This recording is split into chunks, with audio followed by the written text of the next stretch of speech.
What do you think artificial intelligence is going to do to content creation?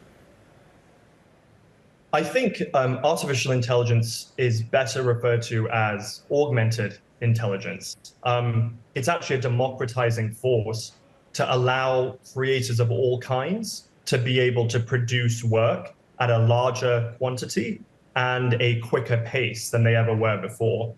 I think it's really exciting to bring characters to life using technologies such as deep fakes for one's voice or one's face and likeness, bringing characters to life that otherwise would have been retired. For example, one of my favorites is the new Obi-Wan Kenobi series on Disney+. Yeah. It's a great example of using James Earl Jones's voice. He's a 92-year-old actor, but there was a licensed use, deep fake use of his voice to be recast as Darth Vader in that program, which I thought was truly a magical experience to re-immerse in some of the great work that Star Wars was known for once before. But Sonny, that magic must come at a cost and a price ultimately. And do you think movie studios are ultimately going to be able to get their head around where that cost eventually goes? Can they see round corners to be able to ensure that, well, the fears of the actors, the writers, is that they're recompensed in the right way? I think that's really a separate conversation from the core technology being an enabling one and creating content that's really, truly magical, as I said.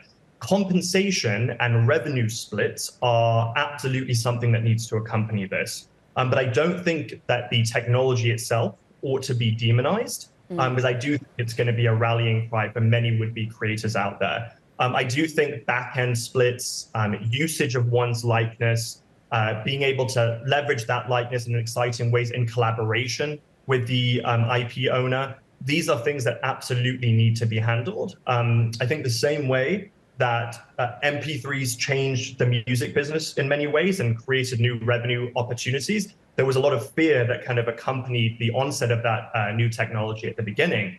I think augmented reality in the future will usher in another wave of a new business model that needs to emerge to fairly compensate creators whose artwork or IP is being leveraged on this new technology medium. So yes, it's a conversation that needs to be had. And I do want to say, though, that I think the technology itself is a very positive thing. That's really where we stand. Sonny, your fund, Kyber Capital, is backed by CEOs, executives who have spent a lot of time at studios. Whose side are you on? I'm on the side of the technology. I think that the technology is a very exciting thing. It's going to change lives in a very positive way. The business and monetization around it is absolutely something that I think the studio executives absolutely must figure out, because fairness and equal compensation here is a very important aspect of the conversation. You know, one of the companies we track is Runway, right? Text to video on this program.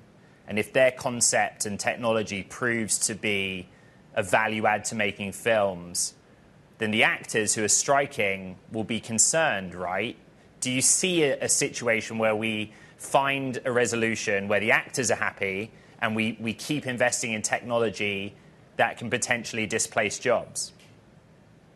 Yeah, I think that Runway ML Gen 2 text to video that you're describing is probably one of the most exciting things to happen in this whole category since we've been following generative artificial intelligence over the last few years. And it's truly amazing what you've been able to see out there with some of the Pizza Hut and Pepsi and Budweiser commercials that have been generated entirely by text prompts. And you'd think it was just any standard 1980s American TV commercial.